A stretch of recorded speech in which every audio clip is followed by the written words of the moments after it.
What's going on, guys? It's your boy Tyler bringing you fundamental news on the 7th of March 2023. This is an article I got from TradingView. It was published by Currency Nerds. Leading and lagging economic indicators. Number 1, housing. The new number of residential buildings that began construction is a powerful indicator. It's usually reported as an annualized number and adds new housing starts for the previous month.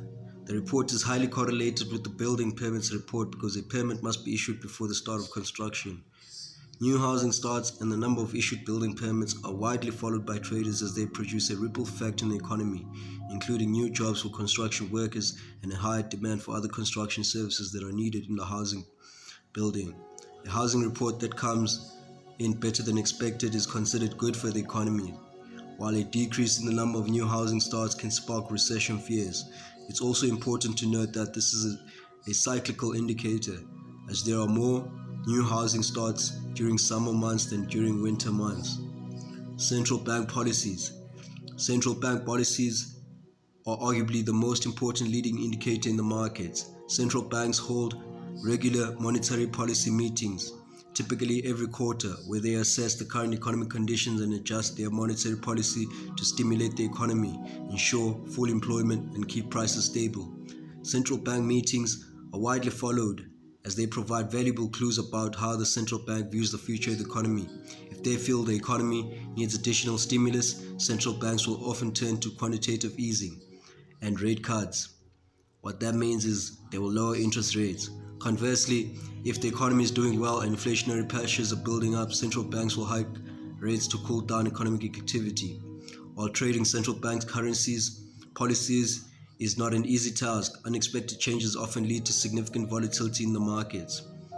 That is why I prefer to trade after the number comes out, after the interest rate comes out. Bond yields. Bond yields are often used as a leading indicator for the economy, since bond prices and yields are inversely correlated. Lower yields usually indicate higher demand for safe government bonds, which signals that investors aren't willing to take on risks in the market. Conversely, higher yields may signal lower bond prices as investors are more willing to invest in riskier assets such as stocks, for example. The money supply, M2 money supply. Another important leading indicator is the money supply. This is a slightly more complex indicator to track, as numerous factors may influence the current money supply. Nevertheless, more money in circulation usually signals that consumers may be willing to spend and businesses may invest in new production facilities and business expansion, which is considered good for the economy. One thing that they didn't say is that the increase in money supply can also lead to inflation, because more money there is chasing of fewer goods, that's going to lead to an increase in prices. Capacity utilization. Capacity utilization refers to the extent to which a company uses its installed machinery and productive capacity. This indicator can also be applied to entire countries where a higher capacity utilization usually translates into higher output and economic growth. The optimal rate of capacity utilization is around 85%, as it allows companies and countries to quickly respond to higher demand by using their remaining productive capacity. This is considered a leading indicator, as a higher rate of capacity utilization usually means a higher rate of future production and higher employment levels. Consumer confidence. Another important leading indicator is consumer confidence. While there are many indicators that measure confidence and sentiment levels, the Conference Board of Consumer Confidence Index is arguably the most popular one. The index is based on a survey of around 3,000 households that rate the current and future economic conditions, such as the availability of jobs, business conditions, and general economic situations. When people are confident in their current and future financial standing, they usually tend to spend more, which in turn increases corporate profits and economic growth. Traders who want to trade consumer confidence levels can do so by comparing the actual reported level with the market forecasts. Commodity prices. In some cases, the price of commodities can be used as a leading economic indicator. Take oil, for example. When oil prices are high relative to historical prices, this usually means that there is a higher demand for oil as economic conditions have improved. However, high oil prices can also signal an overheating global economy, and businesses that rely on the oil price, such as airlines, for example, might see their profit margins plunge. Conversely, low oil prices help businesses increase their profitability, which can lead to economic expansion.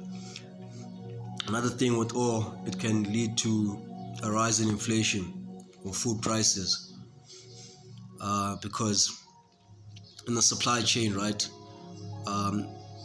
it starts with the supply chain. It starts with where at the warehouses or at a farm, whatever the case, and then it has to be transported to the retailers, whatever those goods are. For example, let's say food starts at the farm and then it goes into carrier trucks to the retailers.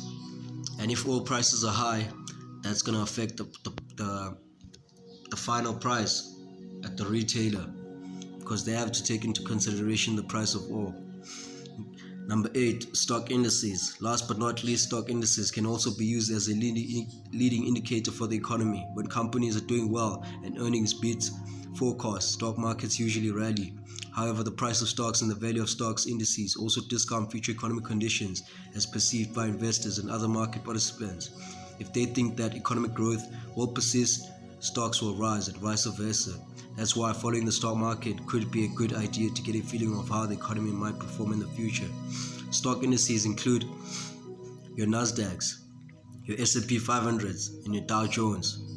Although lagging indicators usually lag current economic conditions, this doesn't make them any less useful. Lagging indicators are often used to confirm the economic conditions have already changed. Unemployment rate. Labor market statistics are arguably the most important lagging indicator in the market. The unemployment rate is a part of the labor market report and refers to the percentage of the total workforce that is unemployed but actively seeking employment. Unemployment rates are usually reported on a monthly basis, and markets pay attention to the difference between the actual number and the street's forecast. If the actual number misses expectations, the domestic currency and the equity markets usually fall. Conversely, if the actual number beats expectations, unemployment rate comes in lower than expected. The domestic currency and stock markets usually rally. Average hourly earnings. The average hourly earnings are also a part of the labor market report. They refer to the price businesses pay for labor, with a higher number reflecting better economic conditions in the United States. The Bureau of Labor Statistics releases all labor market numbers on a monthly basis, usually on the first Friday of the month. An increase in the average earnings can also be associated with low unemployment rates, which in turn can lead to a gradual increase in prices as more money is chasing fewer goods and services. When average hourly earnings come in better than expected, this is usually interpreted as good for the domestic markets. Non-farm payrolls, NFP. Non-farm payrolls, also known as NFPs, the most important piece of data related to labor market reports. The NFP is published by the US Bureau of Labor Statistics and refers to the change in the number of employed people during the previous month, excluding government jobs in the farming industry. So non-farm payrolls are coming out Friday. Just like other labor market reports, the NFP is usually considered a lagging indicator, as it represents historical changes in employment levels. Markets pay attention to NFP numbers. Traders stick to their trading platforms every first Friday of the month and wait for the NFP release at 1:30 Greenwich Meridian time, which is 3:30 for us. Better than expected numbers usually cause enormous volatility in the markets and are considered good for the market. Conversely, a large miss in the NFP can send shock waves and increase expectations of a future rate cut by the central bank. Corporate earnings. Another lagging indicator is corporate earnings. Most companies report their earnings on a quarterly basis and include a public display of profitability, financial standing, and official comments and recent business performance. Publicly traded companies in the US are required to file those quarterly reports. Corporate earnings are considered a lagging indicator as they are based on a company's past performance.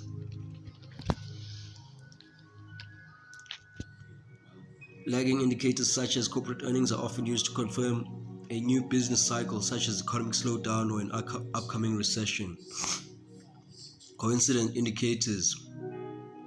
Personal spending, also known as consumer spending, is a major coincident indicator that refers to the inflation-adjusted value of all consumer expenditures.